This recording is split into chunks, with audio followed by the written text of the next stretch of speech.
Ini jalannya halus, tapi kerandanya itu ngangkat-ngangkat terus. Betul nggak? Duh, mudun akhirnya mudun. Cuman memang awal saya bawa jenazah ke Madura itu dapat 1 kilo kan jalan sudah ada yang berlubang tuh. Saya zigzag nyari jalan yang enak gitu. Bunyi keranda itu, dar itu mas. Saya nggak nginjek lubang kok bunyinya keras gitu. Kok keras ya kayaknya. Ya udah jalan lagi. Hanya berapa meter dapatlah jalan halus itu tadi.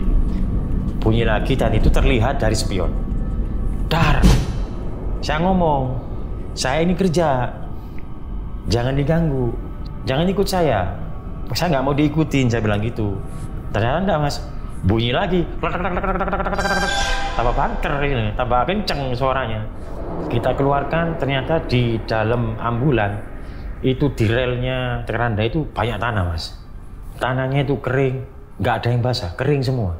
Saya keluarkan tanahnya semua, saya sapuin itu. Nah setelah bersih, jenazah langsung nggak lama setelah itu jenazah keluar, langsung dimasukkan ambulan. Yang lebih anehnya lagi mas, mobil yang awalnya berat, saya bawa jenazahnya guru ngaji ini jadi enteng.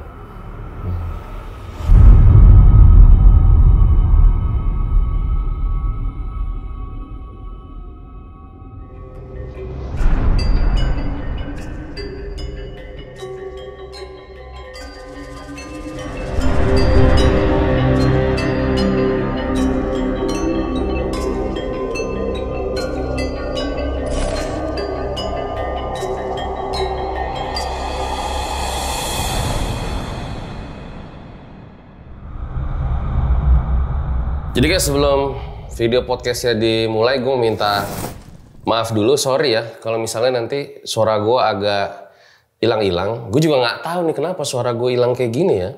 Apa karena kemarin suara rakyat itu juga hilang, nggak didengarkan oleh pemerintah kita? Ya, gue nggak tahu lah. Nah, ngomong-ngomong video hari ini, kita kedatangan seorang narasumber yang kemarin sempat viral videonya di TikTok. Hampir 15 juta, dan kemarin banyak para lang dan Erjal Satset yang request. Ya udahlah, gue kabulin aja nih buat kalian semua. Langsung aja kita sapa. Halo Pak Itong. Halo. Makasih udah datang jauh-jauh dari Madura ya. Oke, siap. Luar biasa. Nah kemarin videonya viral, kita nonton bareng-bareng dulu aja kali guys. Oke, ya videonya. Ya ini mas. Warna ini.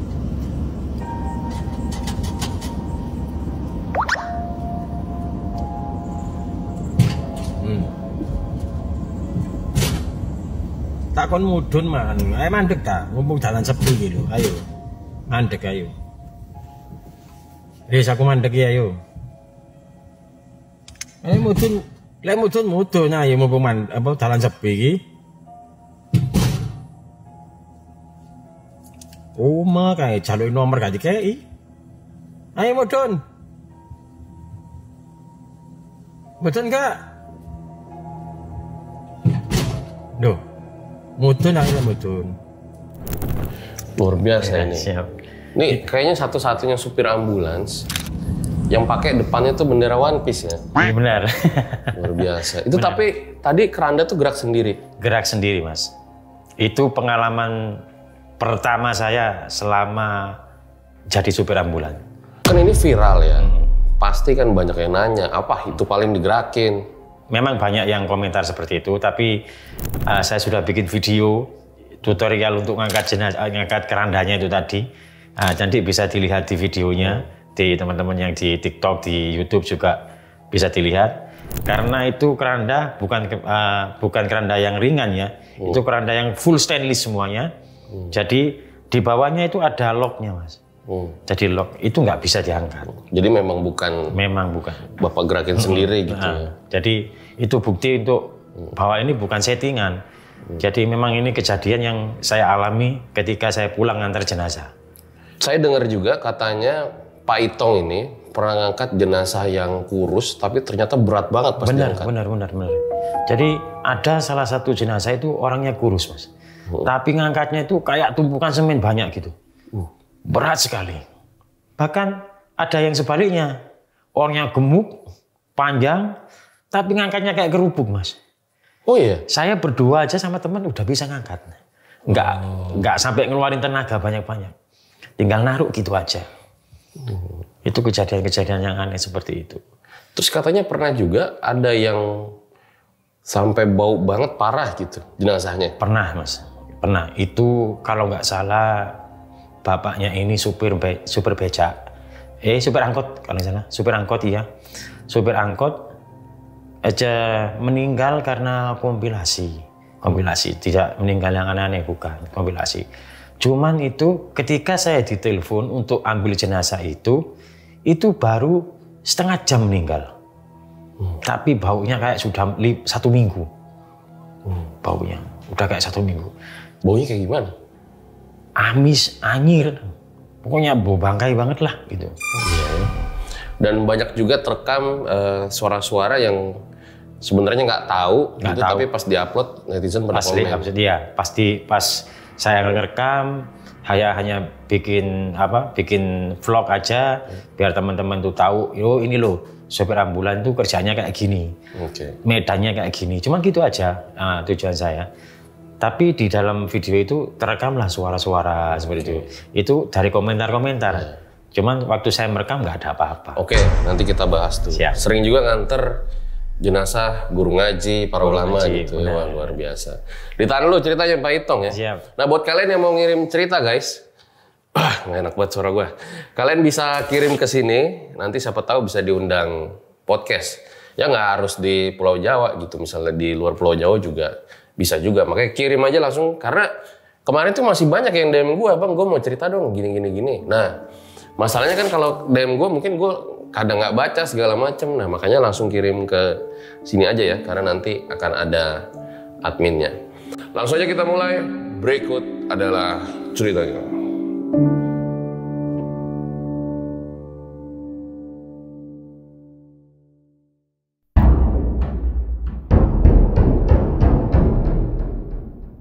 Ya seperti biasa guys, kalau di Erjel nggak ada narasumber, kita suruh tambah-tambahin ceritanya atau dikasih skrip. Ya Pak Itong, boleh diceritain awal mula kisahnya tuh kayak gimana? Awal mulanya saya masuk organisasi masyarakat ini, pegang ambulan itu karena ambulan ini kan pindah-pindah tempat, Mas. Pindah-pindah tempat. Kebetulan ambulan ini selalu parkir di perkampungan. Nah, karena di perkampungan adalah komplain dari warga-warga itu tadi bahwa ambulannya itu gerak-gerak sendiri. Terus kelihatan ada orang yang melihat itu, ada yang keluar dari ambulan tengah malam itu. Ada tangisan cewek juga seperti itu. Akhirnya mobil ambulan ini dipindah ke tempat-tempat yang lain. Di tempat kedua itu juga seperti itu.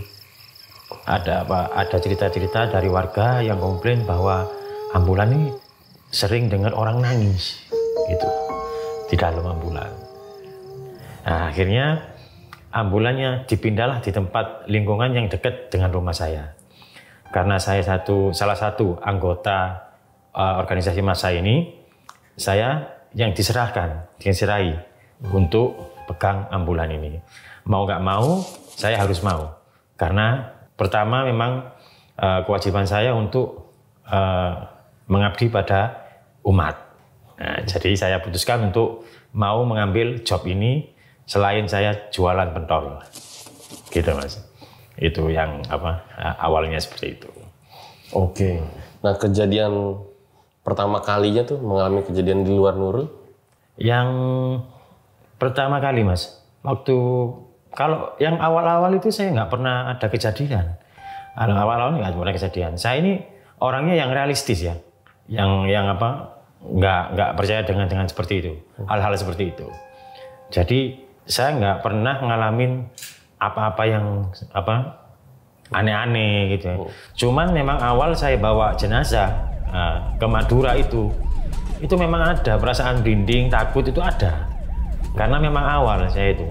Kebetulan pertama kali saya masuk bawa jenazah itu, jalannya masuk ke dalam di pelosok Madura.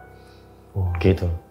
Jadi memang tempatnya gelap, jalannya rusak, kanan kiri cuma sawah sama pohon, nggak ada orang, nggak ada pemukiman. Ya itu situ saya berinding aja. Tapi untuk kejadian nggak ada apa-apa. Awal mula kejadian itu justru ketika saya jam 9 malam, jam 8 malam, saya ditelepon sama teman.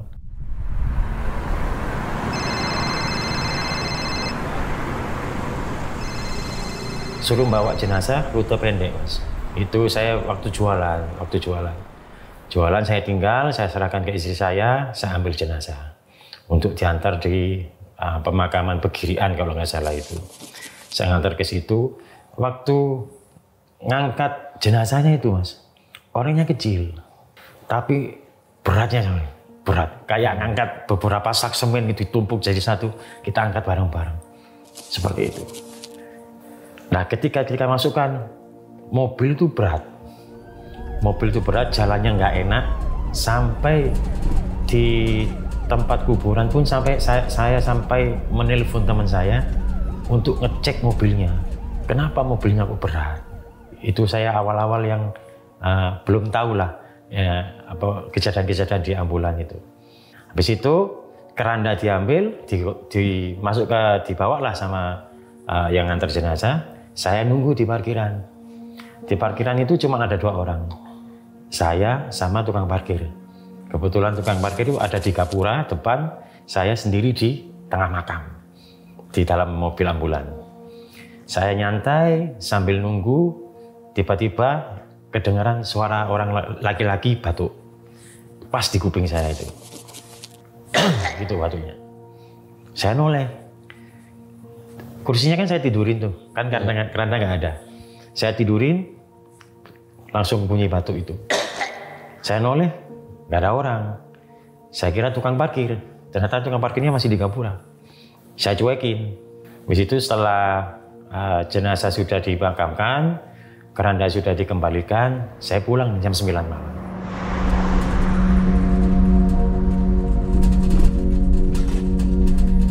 Keadaan ambulan kosong, itu tetap, Mas, jalannya nggak enak, tetap berat. Saya cuek dong. Saya cuek, saya masukkan garasi, saya pulang lagi. Tapi masih kepikiran tuh, kenapa mobil itu? Ya udah, lepas itu jam 10 malam pas saya ditelepon teman saya. Ini masih di hari yang sama? Masih hari yang sama. Ditelepon, suruh ambil jenazah di salah satu kampung dekat rumah saya. Ini jenazahnya guru ngaji, meninggal karena melahirkan. Gitu, meninggal karena melahirkan. Nggak butuh waktu lama, saya tinggal lagi dagangan itu. Saya serahkan istri saya lagi, saya ambil ambulannya, nyampe lokasi, ketemulah sama teman saya yang nelpon tadi itu. Ketemu, gimana Ustadz? Sudah siap? Sudah siap, Bang. Ini jenazahnya nanti disucikan di Madura, katanya gitu. Oh, jadi dibawa langsung, Ustadz?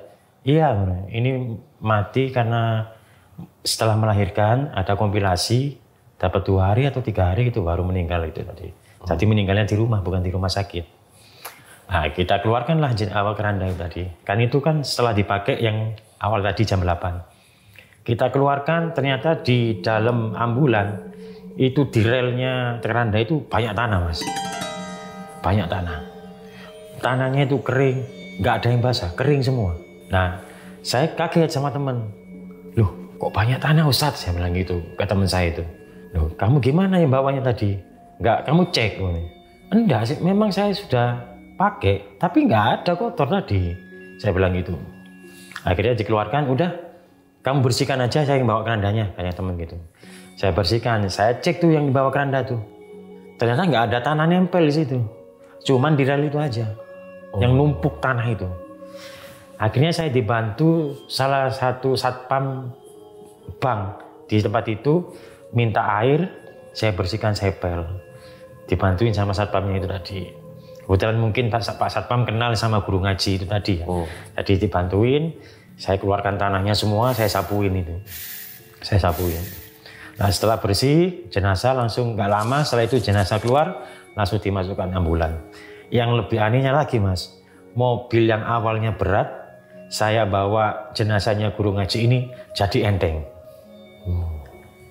Jadi perasaan saya tadi yang sampai sempat telepon teman untuk nyervis mobil itu nggak ada perasaan itu.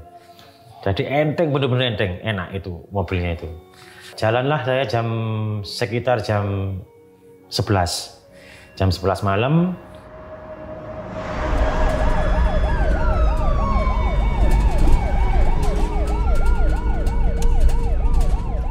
Kebetulan juga di pelosok, jalannya nggak enak. Saya nyampe sekitar jam 1. Jam 1 saya nyampe, nurunin keranda, menyiapkan semuanya untuk tempatnya jenazah dipindah. Nah, kita kan nggak langsung pulang tuh. Kalau orang Madura kebiasaannya seperti itu. Ketika kita datang bertamu atau apa, apalagi nganterin jenazah, itu nggak boleh pulang dulu. Kita harus ngopi dulu, merokok dulu satu batang. Gitu ya? Iya, itu habisin dulu baru boleh pulang. Nah itu, habis itu nyantai, pulanglah kita sekitar jam 2 malam.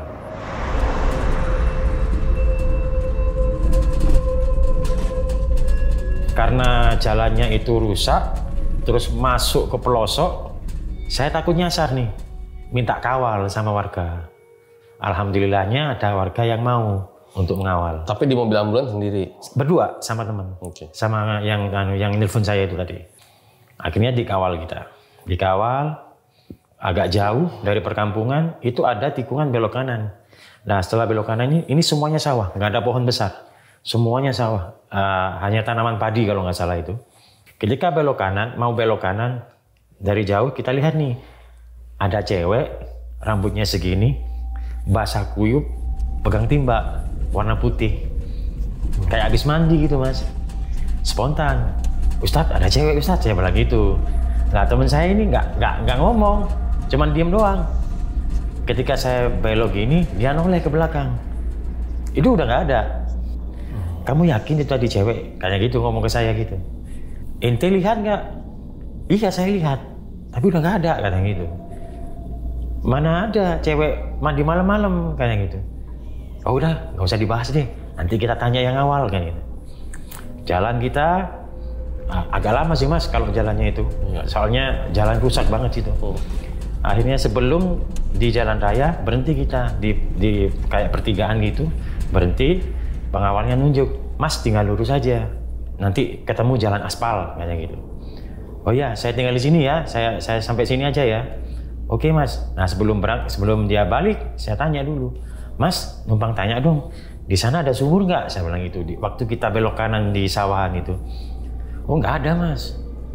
Oh nggak ada. Sumur apa? Nggak ada sih, nggak ada sumur. Enggak. Saya soalnya lihat cewek ini tadi berdua sama temen, lihat cewek mandi, nggak pakai baju, cuma sarung diikat di dada gitu, bawa timba, basah kuyup. Kalau nggak mandi ngapain di situ? Saya bilang gitu kan. Ah nggak ada mas, kadang gitu. Situ nggak ada sumur. Ngapain juga cewek-cewek mandi malam-malam jam 2 malam di tengah sawah kan gitu kan. Ya udah, habis itu kita positif nih, kita lihat setan nih. saya teman gitu, kita lihat setan nih. Udah jangan dibahas deh. Saya merinding kata teman gitu. Ya udah kita pulang. Alhamdulillahnya selama perjalanan pulang nggak ada apa-apa mas. Berarti si cewek tadi yang lihat cuma berdua doang sama Pak Ustadz itu? Iya, saya lihat saya cuman. Tapi Pak Ustadz nggak yakin kalau itu cewek? Nggak yakin. Saya yang yakin. Kalau Pak Ustadz lihatnya kayak gimana? Kayak cewek sih, kayak cewek, cuman nggak yakin aja. Oh kayak, tapi dia mempertegas lagi. Bener nggak sih? Gitu? Bener nggak sih kayak gitu? Yang si ngawal nggak lihat? Yang ngawal nggak lihat. Masa nggak lihat mas ada cewek itu? Nggak ada, nggak mungkin ada sumur di situ. Saya orang sini istilah gitu kan. Ya udah kita pulang.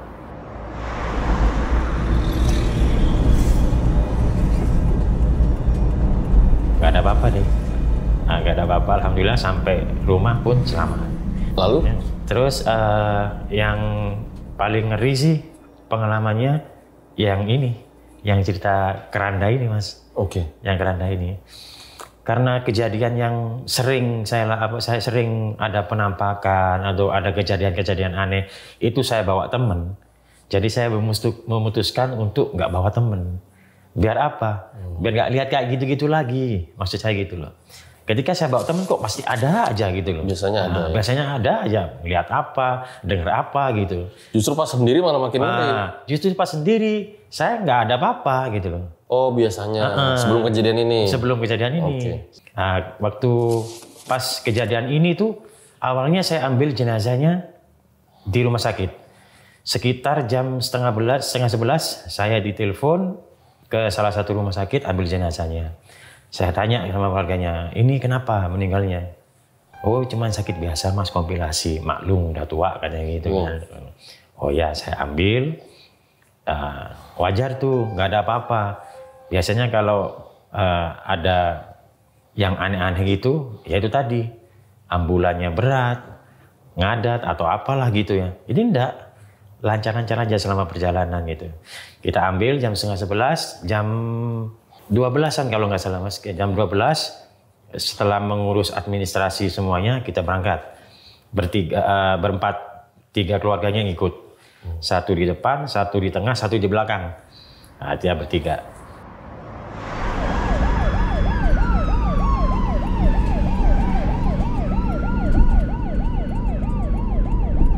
Jalanlah di daerah pantai selatan. Ya memang di situ terkenal kalau dalam bahasa Jawanya itu singit mas ya. Singit itu angker lah gitu. Wingit gitu. Wingit gitulah. Kayak angker gitu. Tapi memang saya nggak 1 kali 2 kali sih lewat situ. Sering kali memang lewat situ untuk ngantar jenazah. Dan ini yang seperti biasa nggak ada apa-apa. Jalan jam 12 saya nyampe di di tempat rumah duka itu sekitar jam 1. Biasa orang Madura disuguhin kopi, disuguhin rokok, setelah itu pulang. Nah, di situ udah ada keanehan tuh, udah. Kita ke Sampang, lewat jalan Sampang itu nggak ada apa-apa mas. Rumah memang jarang di situ. Kebanyakan itu di kirinya laut, sebelah kanan itu hutan. Hutan jati gitu seperti itu. Perumahan itu jarang di situ. Nah, saya lewat di tempat itu di Sampang nggak ada apa-apa, udah santai. Saya cuma menikmati suasana sambil ngevlog. Ya, sambil ngevlog. Habis itu ngelewati nih kota Sampang, masuk ke perbatasan Bangkalan. Duduk saya mulai sudah nggak nyaman. Saya berinisiatif berhenti. Saya itu sempat berhenti di yang di pinggir jalan itu ada rumah. Tapi saya mikir kalau orang Madura itu parnoan, kalau ada ambulan, kagetan orangnya. Siapa yang meninggal, takutnya gitu kan. Jadi saya memutuskan untuk nyari jalan yang sepi. Kebetulan saya lurus sekitar dapat 1 kilo, ada deh jalan sepi itu. Sebelah kirinya jurang, sebelah kanannya kuburan. Nah saya nggak ngeh tuh kalau ada kuburan di situ, nggak ngeh. Saya cuma berhenti aja situ. Berhenti, saya benerin jok saya, yang bawah saya majuin, sandarannya saya tempelin di keranda. Jadi lebih luas setir saya situ. Habis itu saya nyalain rokok. Nggak ngeh nih di sini ada kuburan. Habis itu habis nyalain rokok, belum saya putar setir, saya noleh kanan. Nah di situ saya istighfar, astagfirullahaladzim. Ternyata ada bujuk. Bujuk itu dalam bahasa Jawanya itu kuburan sesepuh. Bujuk kalau orang Madura itu bilang bujuk, orang-orang dahulu itu loh mas. Nah, yang penyebar agama iya, yang babat alas di situ iya. Nah situ saya lihat bujuk. Masya Allah ada bujuk ini. Ya udah nggak pikiran apa-apa. Saya jalan, dapat 1 kilo kan jalan sudah ada yang berlubang tuh. Saya zigzag, nyari jalan yang enak gitu. Bunyi keranda itu, dar, itu mas. Kerandanya bunyi. Habis itu saya positif thinking karena jalannya rusak. Tapi mikir lagi saya nggak nginjek lubang kok bunyinya ya keras ya. Kok keras ya gini. Ya udah jalan lagi, hanya berapa meter, dapatlah jalan halus itu tadi. Bunyi lagi 1 kali, dar, gitu. Nah itu di situ saya kaget, loh, jalan halus kok bunyi. Saya bilang itu. Saya nggak berani noleh ke belakang karena saya kaget itu. Saya putar spion tengah, saya adepin ke keranda. Oh nggak bunyi, nggak ada apa-apa, saya bilang gitu. Nyantai, tapi di situ saya nggak ngapa-ngapain, nggak nyetel musik, nggak apa. Saya nikmatin tuh suasana yang sepi itu memang. Suka saya dengan suasana yang seperti itu.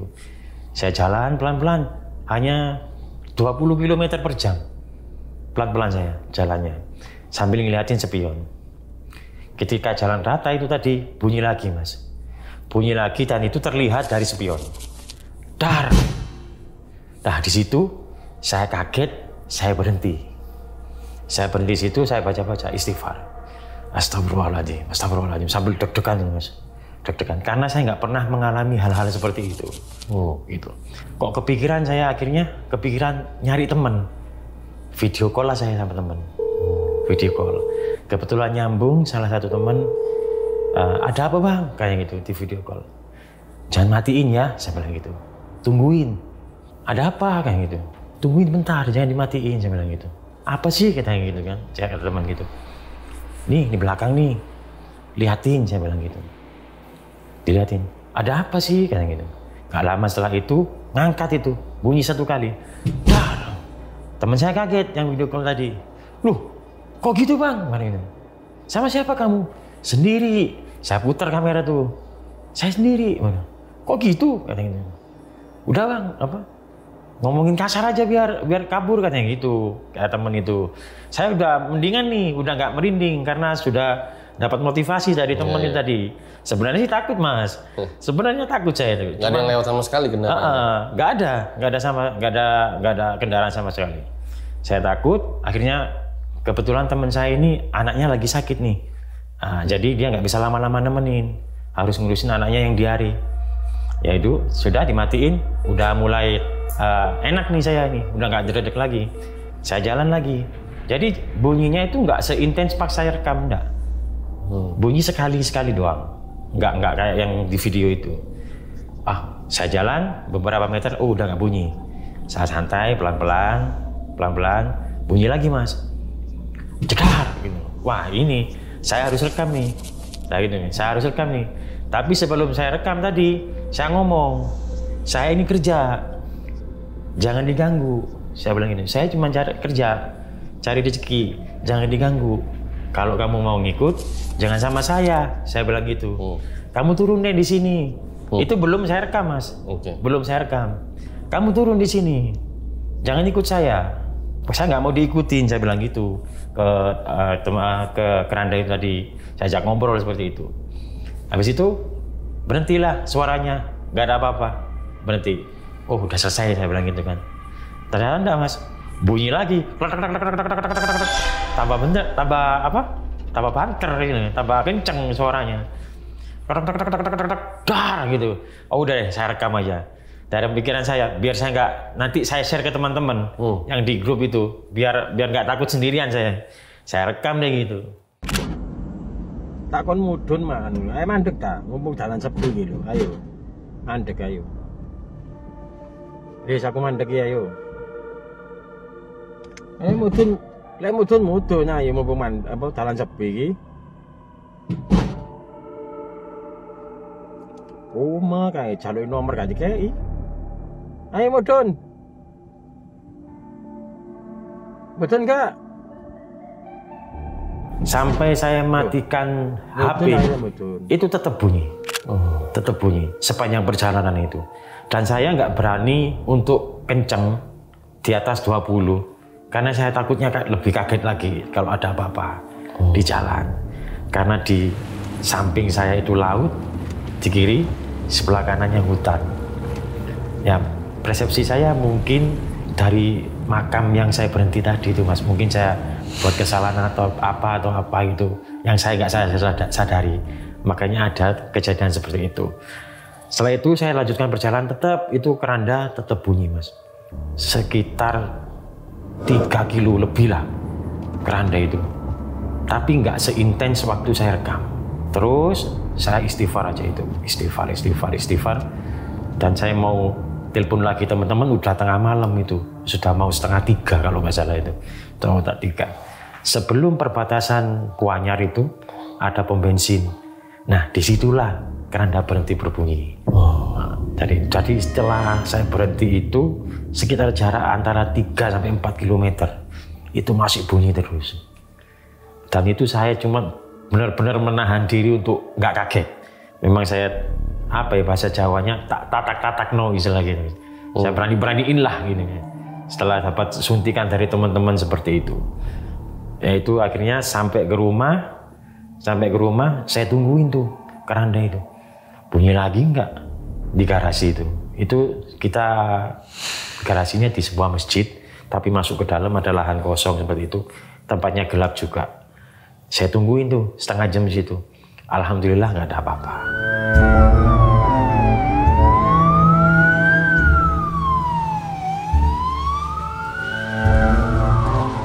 Pernah saya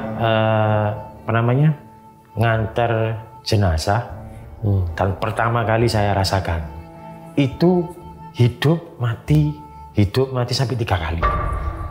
Maksudnya? Jenazahnya. Jadi ada orang sakit itu sudah divonis dokter meninggal, Mas. Tapi 20 menit kemudian hidup lagi. Terus mati lagi sampai ke kamar jenazah itu hidup lagi. Akhirnya dibawa lagi ke ruangan untuk perawatan. Dan yang ketiga ini salah satu keluarganya telepon saya buat nganterin bapaknya pulang ke Madura. Karena ini sudah sakit kritis, kayaknya nggak bisa ditolong. Daripada meninggal di rumah sakit, dirawat di Madura aja kayak gitu. Jadi saya ke sana sekitar jam 12 malam. Saya naik ke atas, saya bawa kasur pasien itu karena saya memang tujuannya bawa orang sakit, saya bawa kasur bukan bawa keranda. Saya naikkan ke atas. Waktu itu ketemu sama orang yang sakit itu saya curiga, Mas. Karena kan nggak ada detak jantung itu yang alat detektor itu. Nah, itu nggak ada. Cuman oksigen doang. Dikasih oksigen. Nah, saya kok nggak enak hati saya ini. Ini masih hidup apa mati? Dalam hatinya seperti itu. Tapi dikasih tahu masih hidup? Masih hidup. Masih hidup. Habis itu saya panggil lah dokter jaga. Saya nggak mau dong salah ngambil. Nah, saya panggil dokter jaga. Mas, coba dicek deh. Yang saya mau bawa ini orang meninggal apa orang sakit? Sebentar Pak, saya cek dulu. Diceklah sama dokter jaga. Ternyata sudah meninggal, Mas. Saya datang sudah meninggal. Akhirnya saya izin ke keluarganya yang meninggal ini tadi. Saya izin, Mbak, saya ke bawah ya, ke kamar jenazah. Nanti saya tunggu di situ. Ini prosesnya 2 jam biasanya, saya bilang gitu. Oh iya Mas, keluarlah saya dari rumah sakit itu. Muter kita ke kamar jenazah. Tapi karena prosesnya 2 jam, saya nggak mutusin untuk langsung masuk ke rumah sakit. Saya parkir di luar, saya ngopi dulu di situ. Di luar, kita ke warung, ngopi dulu. Saya baru nuang, dapat 1 kali seruputan kopi, ditelepon sama mbaknya. Mas, sampai naik lagi deh ke atas, katanya gitu. Loh kenapa mbak? Ini bapak hidup lagi, katanya gitu. Loh, kok bisa mbak? Saya bilang gitu. Kan tadi sudah diperiksa sama dokter. Iya mas, ini sudah ketiga kalinya bapak, katanya gitu. Jadi sebelum saya bawa itu, saya ke rumah sakit, itu sudah meninggal, hidup lagi, meninggal, hidup lagi. Dan yang kini ketiga kalinya. Nah, karena saya dengar omongan seperti itu, saya ngomong ke mbaknya, mbak kayaknya bapak ini nggak mau mati di rumah sakit deh, saya bilang gitu. Udah, kalau memang mau dibawa pulang, mbak pulang sekarang, saya bilang gitu. Iya deh mas, katanya gitu. Jadi saya masuk lagi. Kasur pasien kan sudah dipakai tuh di atas tuh. Jadi saya putar lagi ke area GD, itu sudah nggak bawa apa-apa, cuman bawa orang doang. Saya masuk sama security, saya masuk itu sudah nggak ada orang mas. Jam 1 malam, nggak ada orang sama sekali, nggak ada orang sama sekali. Semuanya di dalam. Lorong itu sepi, nggak ada suara. Yang anu itu cuman tikus suaranya yang ini ada videonya mas. Oh ada? Ada mas. Jadi lorongnya seperti itu mas.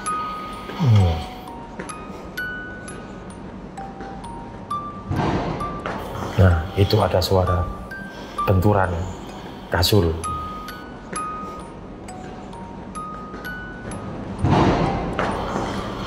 Nah, benturan terus diseret gitu.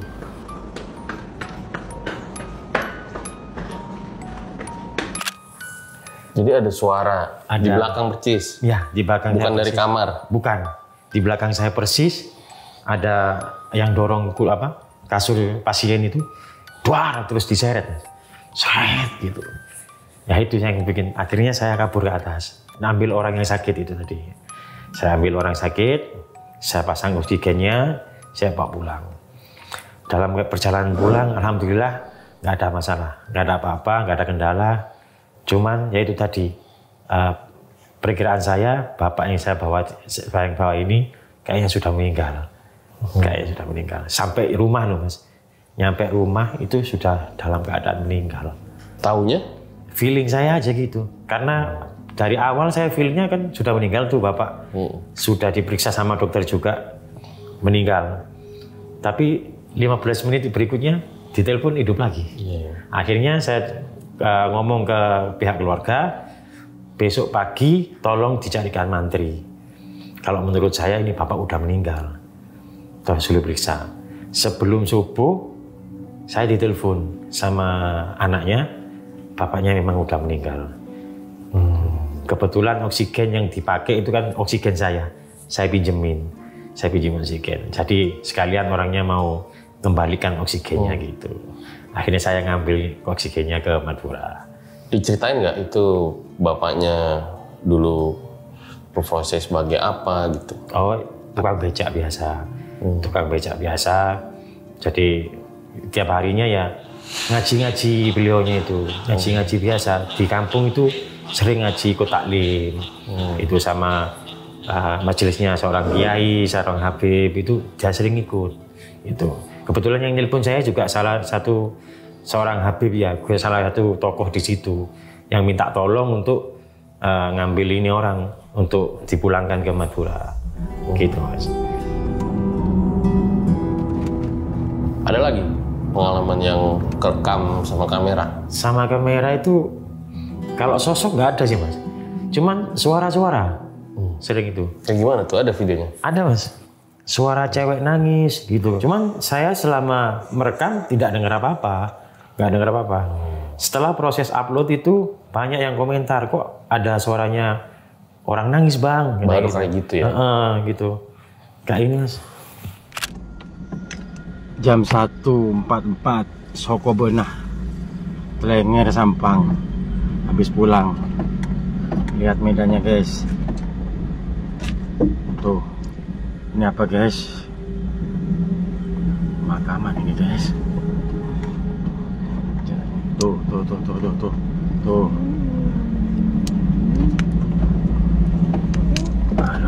jalannya guys. Aduh, ini ke kiri. Aduh, ke kiri dikit nyemplung kita orang guys.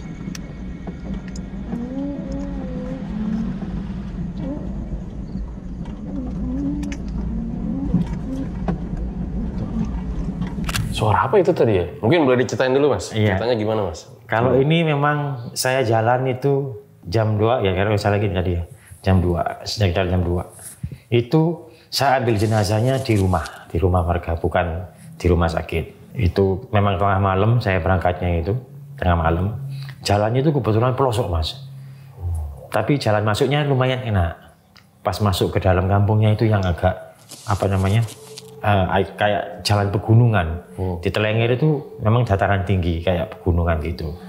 Saya masuk situ nyantai biasa, seperti biasa. Saya disuguhin rokok, disuguhin kopi biasa gitu. Habis itu saya langsung pulang, ditawarin kawalan tuh. Mas saya kawal nggak? Enggak pak. Kayaknya saya apal deh jalan sini, saya bilang gitu. Belok-belokannya saya apal. Ya udah, saya jalan sendiri itu. Saya bikinlah video seperti itu.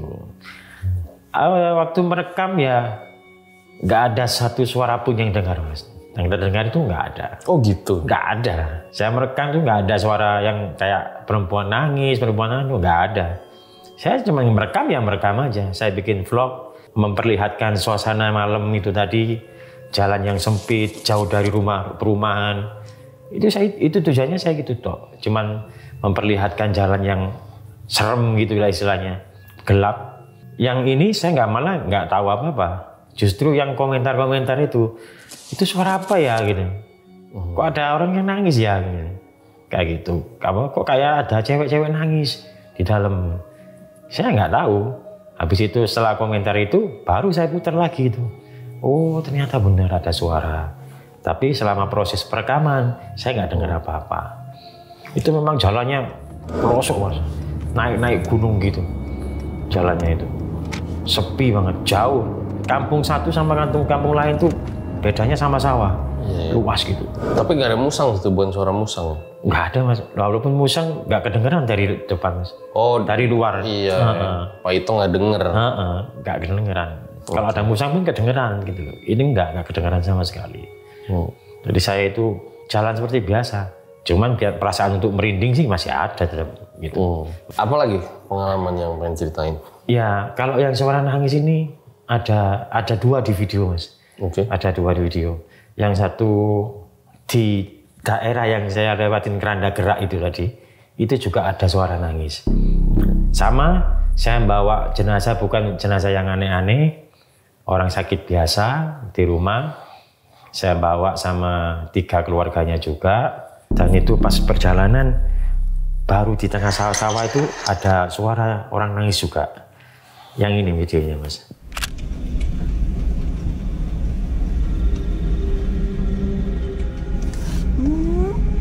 Kayak Cuk, suara wedhus cuk, kaget aku. Jalannya bro. Nah itu muncul lagi. Meneng dikit nyemplung ke sawah kita. Saya nggak pernah berdua sekarang itu, tetap sendiri juga. Di video saya itu muncul seperti itu, suara nangis itu. Nah, kalian dengar nggak tadi suara apa guys? Kalau misalnya kalian dengar, boleh komen di bawah. Kira-kira suara apa sih gitu?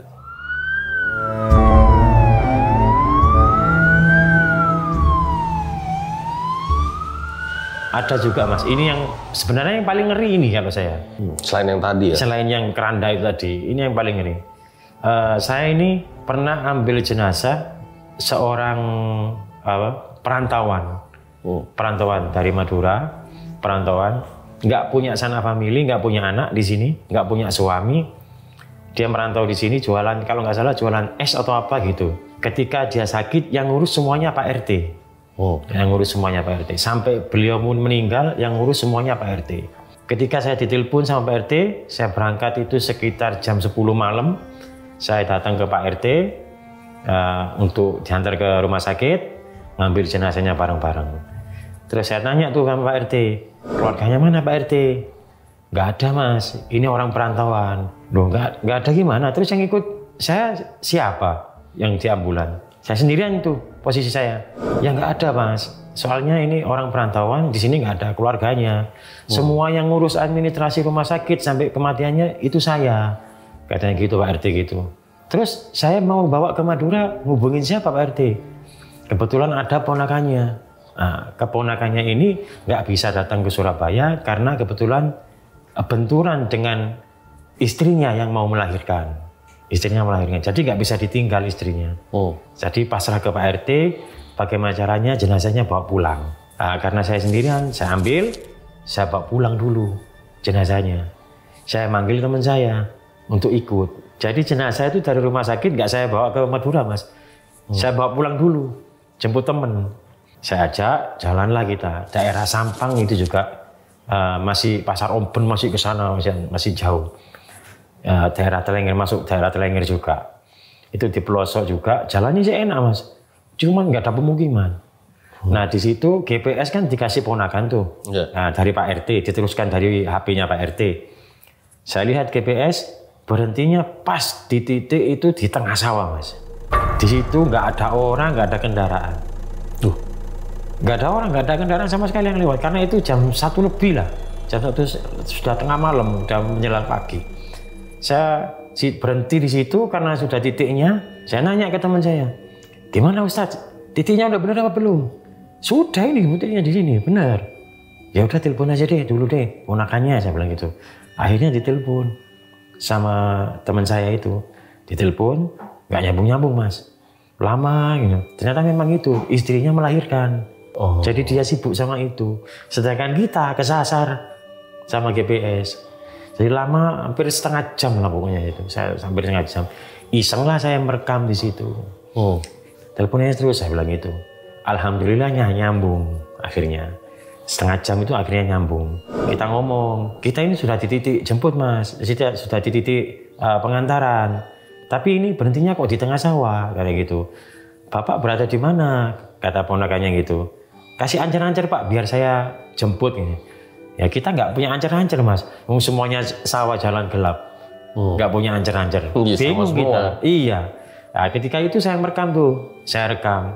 Kebetulan ada cowok cewek ini lewat pakai motor. Cewek cowok lewat pakai motor. Saya mau berhentiin.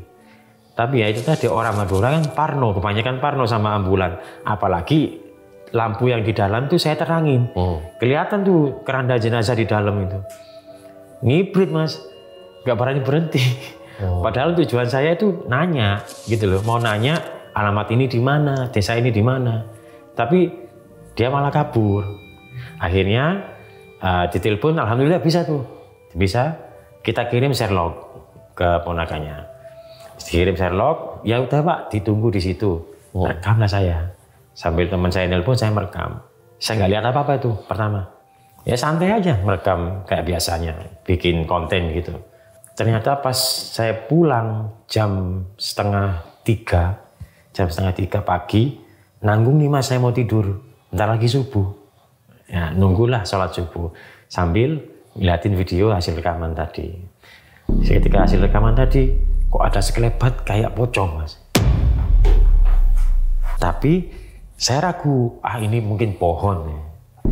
Tapi ketika saya merubah posisi, ganti angle, itu pocongnya pindah ke sampingnya Mas. Dari situ saya nggak yakin kalau itu pohon. Maksudnya ganti angle tuh gimana? Ketika saya di samping pintu kemudi, itu ada di belakang Mas.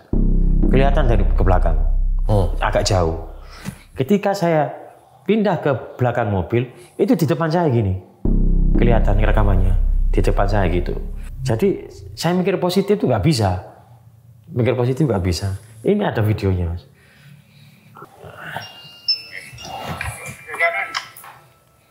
Ini videonya ya? Iya.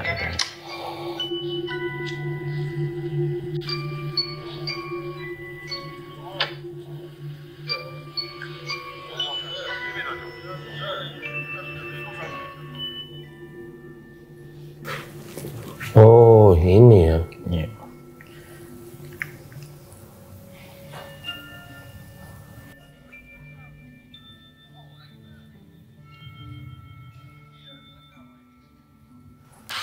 Oh. Jadi itu awalnya memang saya itu berpositif thinking aja. Itu pohon gitu. Tapi ketika saya melihat detail video itu tadi, ketika saya berada di samping pintu kemudi, itu ada di belakang bayangan putih tadi itu.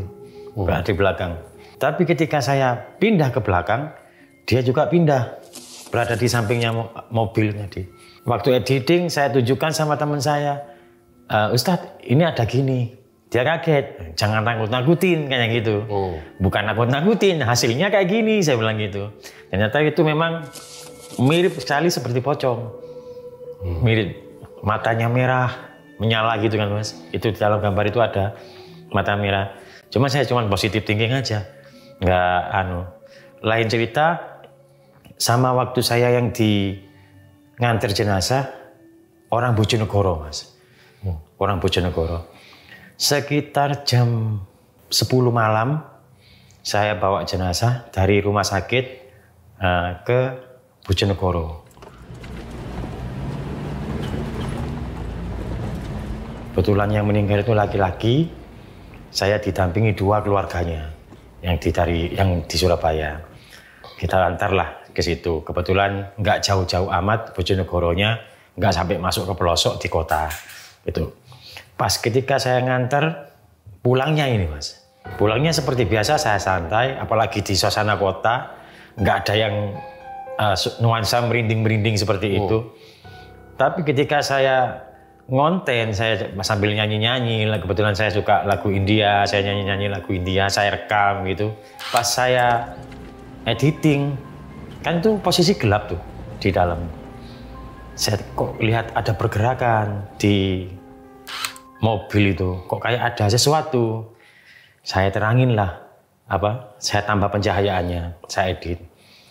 kok saya melihat di situ ada sosok, entah itu pocong, entah itu kuntilanak, yang pasti ada sosok lah di dalam situ. Ada sosok. Nah di situ saya upload ke TikTok.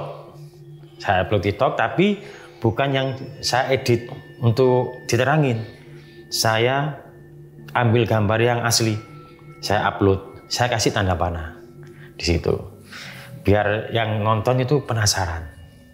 Dan akhirnya, ya ini jadinya Mas. Banyak yang komentar kalau itu ada Mbak Kunti, gitu. Ini, kalau dalam video nggak kelihatan Mas. Tapi kalau sampean ambil videonya, terus diterangin lagi pencahayaannya, maka dia akan muncul sosok-sosok kayak kuntilanak gitu. Ada yang komentar kayak kuntilanak, rambutnya panjang, lagi ngeliatin pak sopirnya. Seperti itu. Oh iya, di videonya tuh gelap ya? Gelap videonya memang. Itu ya? Video aslinya Mas. Tapi kalau diterangin kelihatan nih. Kelihatan nih. Nah coba guys, kalian terangin guys. Ada apa guys? Nah, di situ saya nggak merasa apa-apa juga. Waktu pulang dari Bojonegoro sampai ke rumah pun saya nggak ada perasaan merinding. Gimana mau merinding? Jalannya aja kota, lurus-lurus aja. Tapi ketika saya pulang, saya tetap seperti biasa. Pulang saya lihat videonya. Saya editing, saya cerahin pencahayaannya, jadinya seperti itu. Jadinya seperti itu. Saya upload mentahannya biar teman-teman nyari sendiri di TikTok itu tadi. Itu Mas, yang paling paling bikin saya jantungan kalau ngelihat sosok ya itu di Bojonegoro. Ya. Kalau yang lain mah enggak gitu loh, yang di Bojonegoro itu. Terus selain itu Mas, ada juga kejadian lucu nih, Kebetulan teman saya ini kan penakut orangnya kagetan. Sebenarnya saya juga ini penakut, tapi ada yang lebih penakut nih teman saya yang sering saya ajak untuk nganter jenazah ini. Kebetulan itu jam 1 malam,